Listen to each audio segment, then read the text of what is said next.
Hi, Mary Greendale here, and welcome to another edition of Just Thinking. Today's actually going to be a little bit different because we're going outside. Well, I'm not going outside, but we're going to talk to somebody on the outside. Tony Lulek, and many of you already know Tony, and some of you may remember that I've had Tony on the show in the past. But Tony Lulek is a beekeeper in Holliston who has actually become a very prominent figure in the agricultural community in Massachusetts, starting with Norfolk County Beekeepers Association and still present there, I'm pretty sure. But the point is, he is a passionate advocate for the bees. And you might sit there and say, really? But yeah, really, he is. And I want you to listen carefully to what Tony has to tell us, because he's talking to us as homeowners and lay people who may not have any idea how important these bees are, but he can tell us, and he can tell us what we can do in our own yards, whether you live on an 18,000 square foot piece of property or 1,000 acres. It doesn't matter. There are things you can do at home to help. So let's see what's going on in the world of the endangered bees. So Tony, good morning. I'm always happy to see you, but this is really great because you're outside, and it looks beautiful. This is your yard? Yep, this is the backyard. Over to my right here is my apiary. Kevin will give you a little scan of that, just to give you an idea of what I have going on in the backyard here. Now, I want to point out that the backyard is Dalton Road, right? So it's not like we're talking in you're not living in a wooded, heavily wooded, densely wooded area. No, I'm living smack dab in the middle of suburbia. This Dalton Road is one of those neighborhoods. It's all colonial homes with about an acre of land, built back in the late 70s, as a lot of the developments around here were. So yeah, I'm in the middle of suburbia, and I have a farm. So that's great. That's great. All right. So can Kevin show us those hives again, please? Sure. Now they just look like boxes. Yep. Okay. And what are they standing on? So they're on a hive stand. And if you notice, in most of these hives, there are two big boxes on the bottom, and there are two smaller boxes on the top. The two Can boxes he get in closer, Tony? Can he get in closer to one of the hives so we can actually see? Yep. So you say there's two boxes. There's one on the, okay, so there's a yellow one on the bottom? Yeah, this right here, I'll go this way. So these two right here are brood chambers. This is where the queen lives with all of the brood, which is mostly worker bees, females. They live in these two chambers, and these two are to collect honey. So this hive is actually bringing in honey right now. So if I open this up, you'd be able to see frames of honey. And again, down here, this is where the queen lays her eggs. She lays about 2,000 eggs a day. Tony, aren't they a little bit crowded in there? Yeah, there's about 50 to 60,000 bees in one of these hives. Don't they want bigger space? No, because the bees only live for 42 days, the worker bees during the summer. So there's a constant cycle of new bees coming and going. All right. Now this is going to sound like a really stupid question because I know nothing about the subject, which is wonderful because then I can ask all those basic questions. But when they die, don't they just fill up the space at the bottom? No, there's actually a bee. One of the jobs is Mortuary Bee. So if a bee dies inside of the hive, that Mortuary Bee will drag that bee out and drop it in front of the hive about 3 feet from the entrance. And a lot of the foragers will also, imagine 42 days. The first 21 days are inside the hive, they start doing all sorts of chores from the second they emerge from the cell.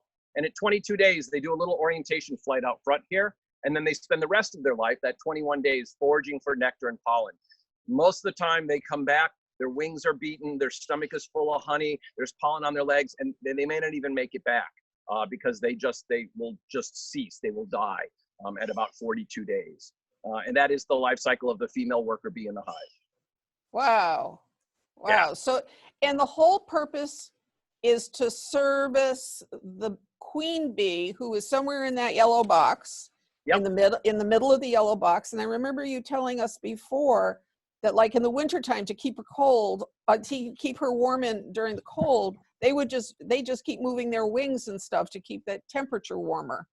Correct. Yeah, they cluster up around her, moving throughout the hive, eating up their honey stores, which is their food, and they keep her at a temperature of about 92 degrees at the center of that cluster, no matter what the temperature is on the outside. So whether it's 10 degrees outside the cluster, 10 degrees outside the box, inside at that center of that cluster, they keep her very warm, because if her temperature drops below 55 degrees, her eggs will get, her sperm will actually get, and the eggs will get damaged, and she will not be a good layer when she starts laying again at the end of January. So she takes a break for about 2 months where she doesn't lay any eggs. So how many eggs did you say she lays? Up to 2,000 a day during the season. And how long does she get to live? If we can get them to winter over, she can live up to 5 years. Really? Yep. Oh, the poor thing. I mean, I know. Seriously. She is the busy bee. I guess so. I guess so. All right. So what do you want us to know? So let's just step away, because the bees are foraging and we don't want to be in their flight path too much. So we're going to just walk back here a little bit and give us a little bit of space. So is this good? Okay. I'll give you a status of what's going on inside of my apiary right now. 2 weeks ago, I did a little inspection on Wednesday night. I just wanted to check out the hives, because Thursday I was going to go in and do my full inspections. And I noticed some dead bees at the hive that's over there. I don't know if you can see, there's a cloth in front of the hive. Kevin, if you want to go up and just take a picture and show what's on that cloth, and then I'll explain. Oh. Oh. Are those all dead bees? Those are all dead bees, yes. Oh. Is everybody in that hive dead? No, the queen is still alive, and she's still laying eggs. But I noticed when I got to the hive that the bees were vibrating. They were shaking in an unnormal way, a neurological kind of way. And then I noticed a few dead ones on in front of the hive, and I'm like, something's going on here. Then I did a closer inspection, and I noticed that their tongues were sticking out when they died, which is a sign of pesticide poisoning. So I took a deep breath, got up the next morning, went through the hive. Things did not look good. On Thursday or Friday, I contacted the Massachusetts Department of Agricultural Resources, their chief apiary inspector, Kim Scram, can't remember her last name. I contacted her and their message board, and they sent out a pesticide inspector and an apiary inspector. They came out on Tuesday to inspect the hive, and it is, from my understanding, it is a pesticide poisoning. They took samples of everything. They spent about 2.5 hours here sampling everything, including the pollen that was on top of the hives. They took a cloth and took that and put it into a bag. They took samples of the dead bees. They took samples of the bees that were dying. They took samples of the live bees in the hive, along with the pollen and the nectar and then the honey that was in the hive. So we're waiting for the test results to come back. It takes a couple of weeks. The state is really lucky. We have a special machine, and I don't know what it's called, but they're able to pretty much test for any kind of pesticide that's out there. So we will be able to pinpoint what it is. We may not be able to pinpoint how it happened or where it came from. But that brings up the whole point of pesticides. Along with the varroamite that you talked about, the pesticides have become a bigger and bigger and bigger problem. Right now, it is our summer, and we are all concerned, not just about COVID. We are concerned about ticks, and we are concerned about mosquitoes. I know the state has started a brand new program where they're dropping BT pellets into the wetlands to try to get the population of the mosquitoes down to a level that we can work with this summer, and we'll be able to be outside. So that's a good thing that they're doing that. But what is also happening is Suburbia is also hiring people to do pesticide spraying for ticks and mosquitoes. And there are some right ways to do these things, and there are some wrong ways to do these things. And I hope today I can convey to people, if you are choosing to use this option, such as Mosquito Squad or Mosquito Raid or Mosquito Mary, and any of those companies out there, that you really question what's going on and what the pesticide is that they're using. I want to make a real strong clarification here. There's sort of two classes of pesticides. There are chemical pesticides, and then there are organic pesticides. Organic pesticides are not regulated by the state or EPA. Only the chemical pesticides are. They all kill bugs. And I don't think that people understand that just by using an organic pesticide doesn't mean that you're not killing bugs. So one of the most common pesticides that is organic is cedarwood oil. When cedarwood oil is sprayed, first of all, it travels all over the place.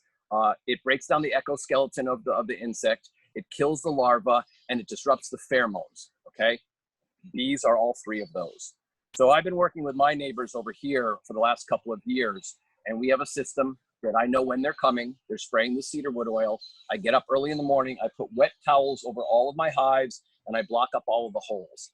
So that's been working. So that's a really good system. But everybody is afraid of bugs and seems to be spraying all over the place. I'm sitting here, okay, I'm listening to you very keenly. So this cedar oil stuff, and I will admit, we just used it in the dog's pen, the area that, the fenced in area where the dogs are, because they were getting ticks constantly. Yep. So if that got on a bee, you say it actually just sort of makes it, did you say like it just strips it? I'm picturing a skeleton that you're just, all of it just going to falls apart. Basically, they have an exoskeleton, so it's on the outside. So that'll just start to break down their exoskeleton, almost like eat away at their skin kind of thing. And then if they were to bring that back to the hive and any larvae were exposed, the larvae would die. And then if they bring it back to the hive, the queen regulates the entire hive by her pheromones, her perfume, her scent. And that controls a whole bunch of different things inside the hive. If you bring a product inside the hive that masks that scent, you're confusing the hive, and lots of things can happen. Like they can go to create a new queen because they think that they're queenless, which has happened in a couple of my hives in this yard just recently. And I can't pinpoint it that it's the pesticides that are doing this, but it's an unusual happening for me. So yes, that is correct. Tony, how do you know this? I mean, first of all, I want you to know, the first thing you said that had my chin drop was that the bee had a tongue. Okay, so now I've gotten past that. Then I think that you named one of the pesticides companies had the name Mary in it. It did. And it was like, now wait a minute. I don't like that idea. And now you're telling me that your little queen bee they get confused enough that they don't know that she's there, that they don't know how to protect her, or that they just think she died and disappeared and they got to go get another one? They have to go make another one. That's exactly correct. So her pheromones regulate a whole bunch of things in the hive. One is it lets the hive know. Every hive is differently scented by that queen. So the bee to the yard here, they go up to the hive, went a little to the right, they go, that's not my hive, this is my hive, and they'll go back into their correct hive. Also, it regulates, this gets really into the biology of the bees, but the female, the worker bee, has ovaries, but she has no mating mechanism. If the queen were to die and her pheromones were to disappear, those ovaries would start to develop. And because she can't mate, she doesn't have sperm, she lays a haploid, an unfertilized egg, which is a drone. The drones do nothing but mate, make a mess, and get kicked out of the hive in September. Yeah, we've talked about them. Yeah, we've talked, I know, yeah. But a hive full of drones is a dead hive. So you have what they call a laying worker, which is a female laying a whole bunch of drones because the queen is no longer there. And if it's a whole timing thing, if they can make a new queen. If they can't, the hive ends up being doomed unless I step in and take some measures. Yeah. What can you do? I can get in there and because they'll make I can either buy a new queen, I can take some eggs from another hive, put them in there, let the eggs hatch, the larva they'll make it into a queen, and they do that by feeding it royal jelly for a period of time. Every developing larva gets royal jelly for 4 days. A queen gets royal jelly for 7 days. So there's something in the royal jelly that triggers a genetic code to go, okay, let this larva develop a spermatoza and a mating mechanism. So that's, in a nutshell, that's how the Wow. Yeah. Wow. So ideally we wouldn't spray anything. Is that the case?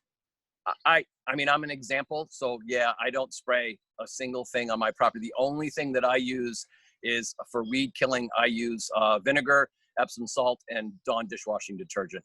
And that is the only chemical fertilizer, period, that I spray on my property. So, and you can come here anytime. Anybody's welcome to come. You can see my green grass. You can see my yard, my garden. You can see everything. It's quite beautiful here. And I use nothing. So, okay, I've read this formula.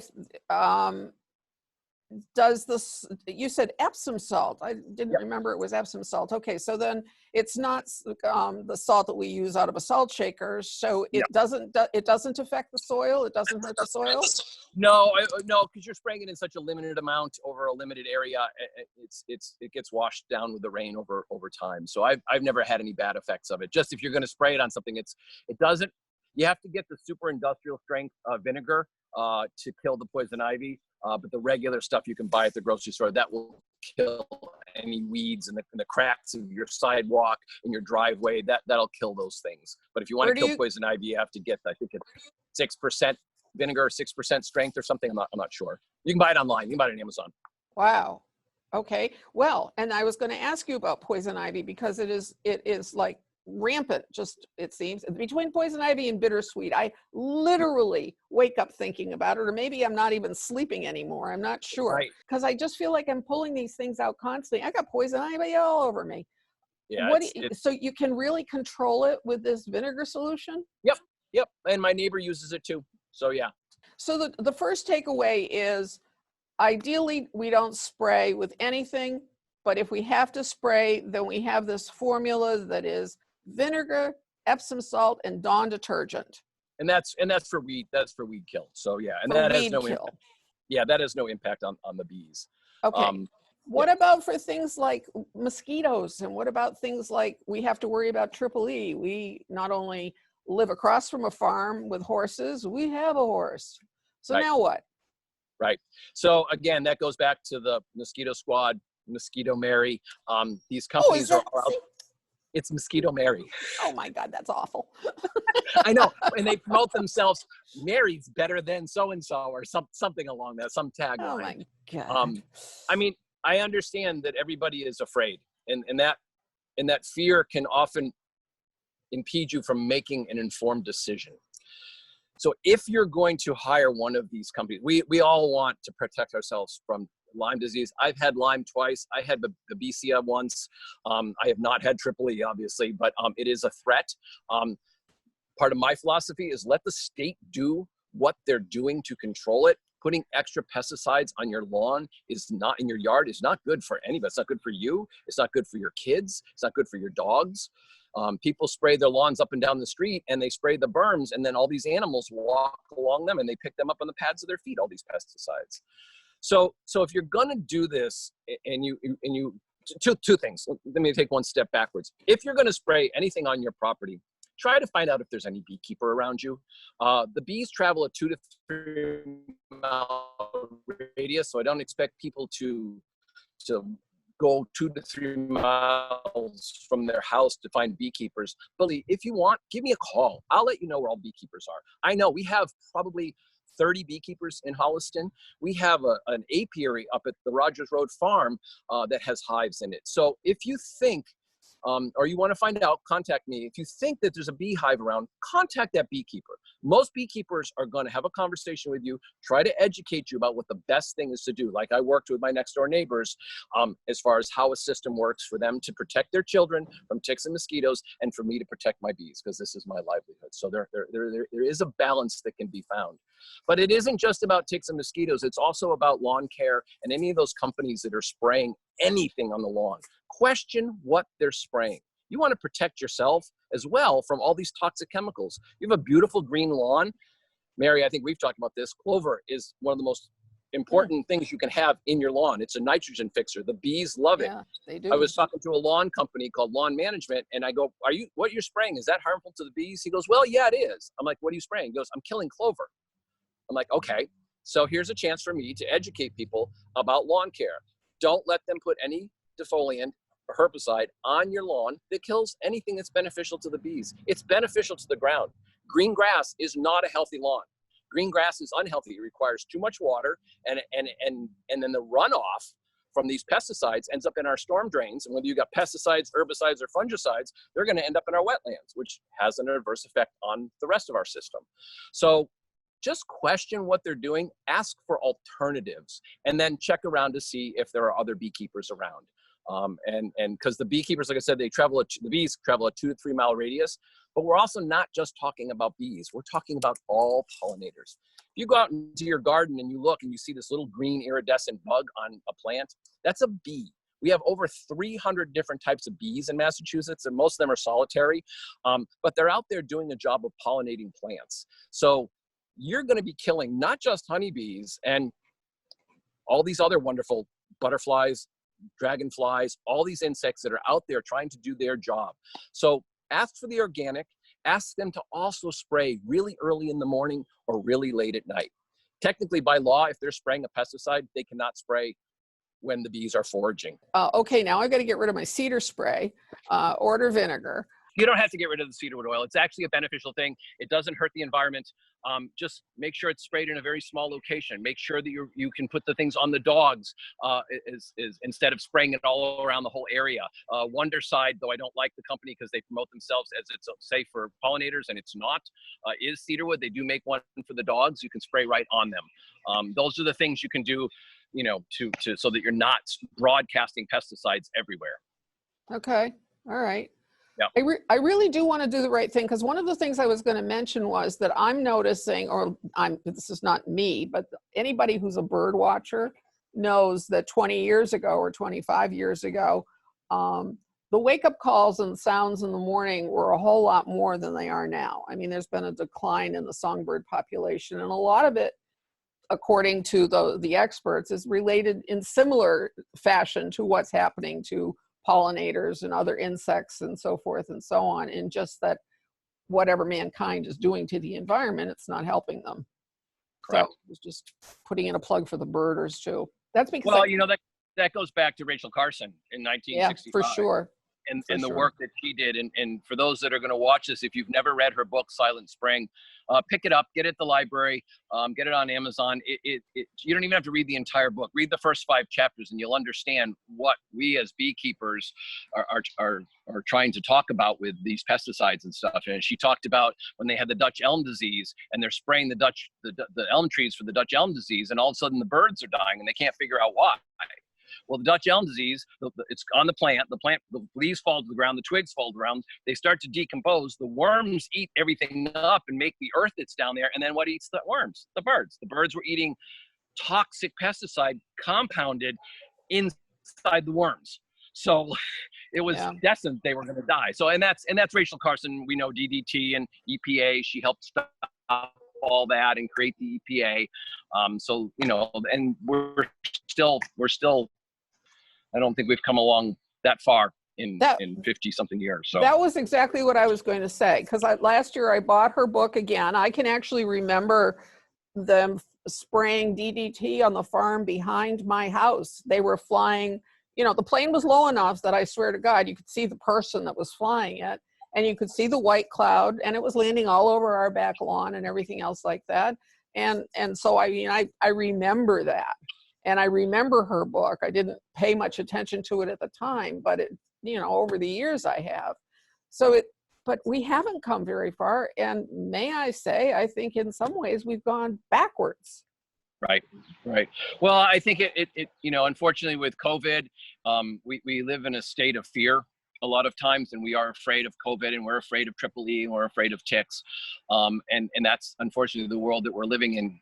But I hope that people I hope I can get them to question what they're doing and to be informed and to really, really ask the questions about the pesticides that they want to use on their property. When they spray pesticides in one place, they don't just stay there. They do go all over the place.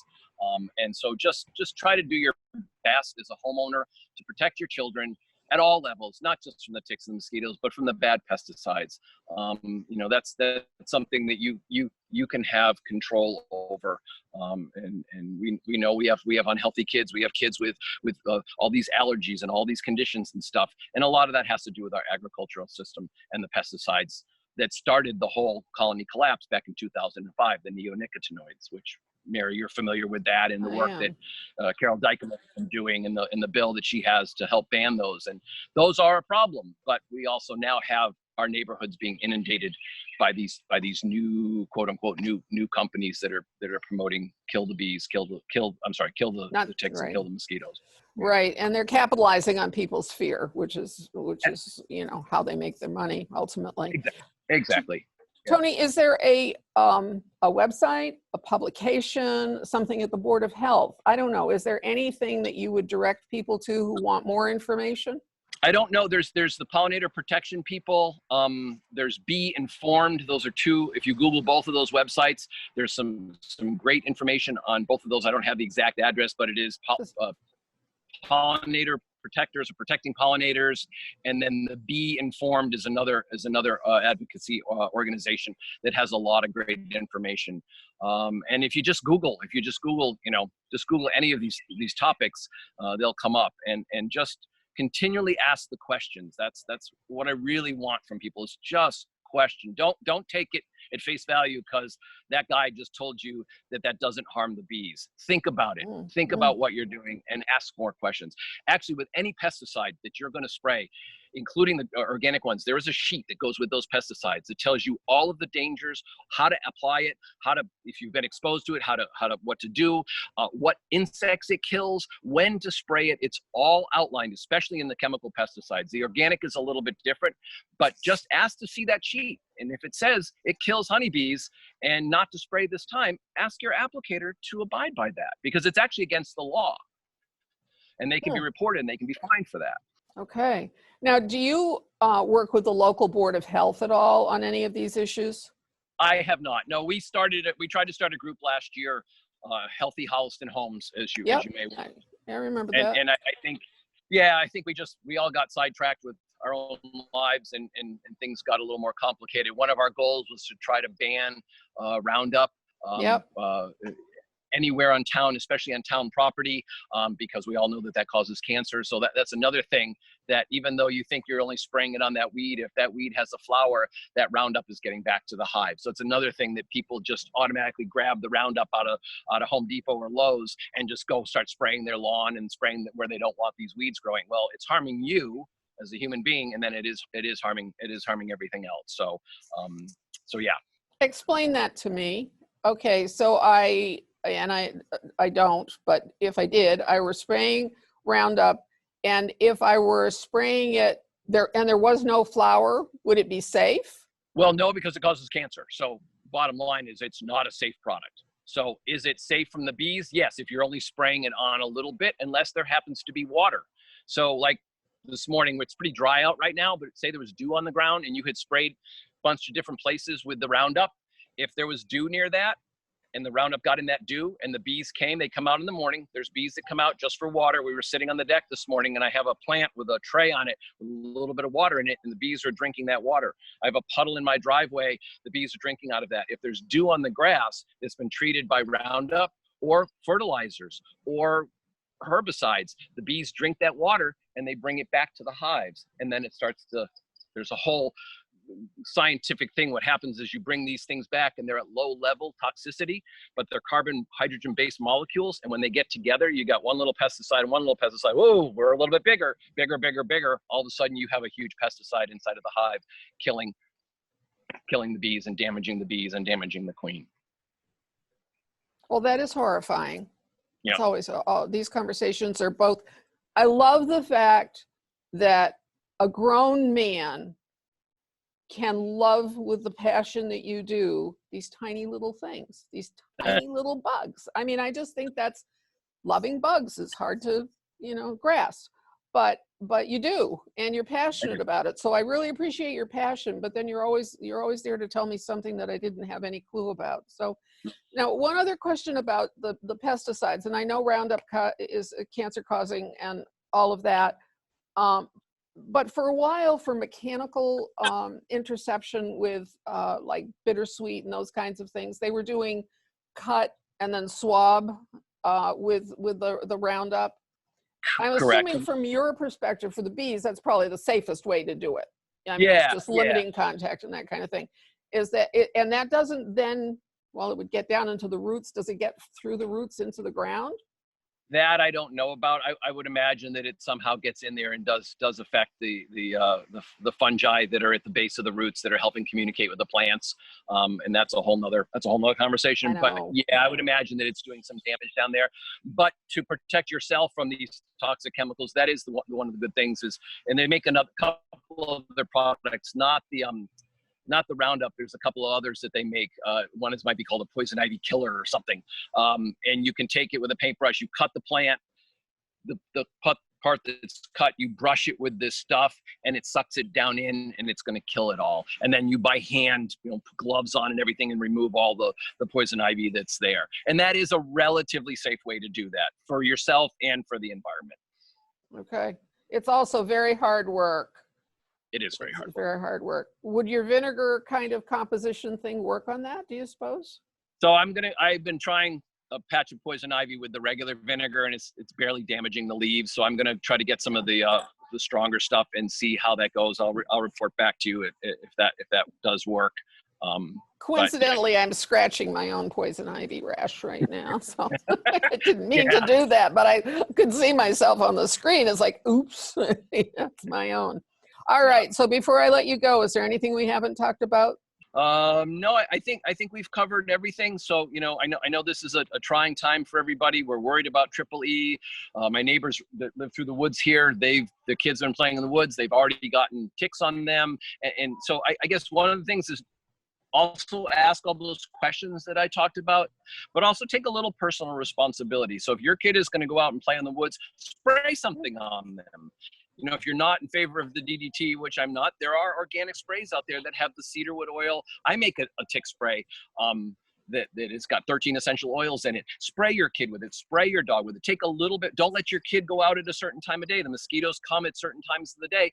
Wear long sleeve clothes. These are things that are out there in the public already. Wear long sleeve shirts, long sleeve pants if you're going to go out at dusk. So take some personal responsibility for that, as well as asking the questions about the pesticides that you're putting on your lawn. And also, again, if you are doing this and you want to know if there's a beekeeper around you, please call me. I do know where most of the beekeepers. I just got elected to the presidency of the Norfolk County Beekeepers Association. I served for 6 years before, but I'm back. So I can tell you where all the beekeepers are. I will contact them and have them contact you so that you can work out a plan so that you can safely spray the pesticides for the ticks and mosquitoes on your lawn and not hurt the bees that are around you. All right. Well, a little bit of depression here. I'm feeling a little bit of depression, but okay. Thank you again, because this is a repeat performance, but last time was inside the studio. And now that I've seen all those little dead bees there, I feel terrible. Yeah. So yeah, and they're all your little friends. I remember Mark Connolly sitting here talking to us a few years ago and talking about going home from work and sitting down in his chair and watching for certain bees to come home. And it was like, that was my first introduction to the idea that these are real creatures. These have, and that he can tell some, I don't know, do you call it personality, but differences between and among them and behaviors. Well, they have something called face recognition. So they know me. If I continually go into the hive, they know me, and they actually can pass that information down from generation to generation, that face recognition. Stanford, I think, came out with a study about that. Don't quote me on that, but I think it might have been Stanford who did that a few years ago. So the bees recognize me. So wow. I don't know if Mark recognizes all of his bees. That's a lot of bees to recognize. No, he probably doesn't recognize all of them, but I'm sure he recognizes certain patterns and that kind of thing. But absolutely. Yeah. That requires two things that I think most of us don't really do. And that is take time. That's one. And two, to observe. Yep. Just look. I mean, some of this stuff is as simple as looking. So at any rate, Tony Lulek, thank you very much again for joining me. And thank you, Mary, for giving me this opportunity. And I hope that people will learn something. I hope so too. Let's keep the subject out there anyway. We won't forget. Okay. We'll come back again. All right. Thank you. Bye-bye. Thank you. Bye-bye. All right, everybody. Thank you too. See you next time.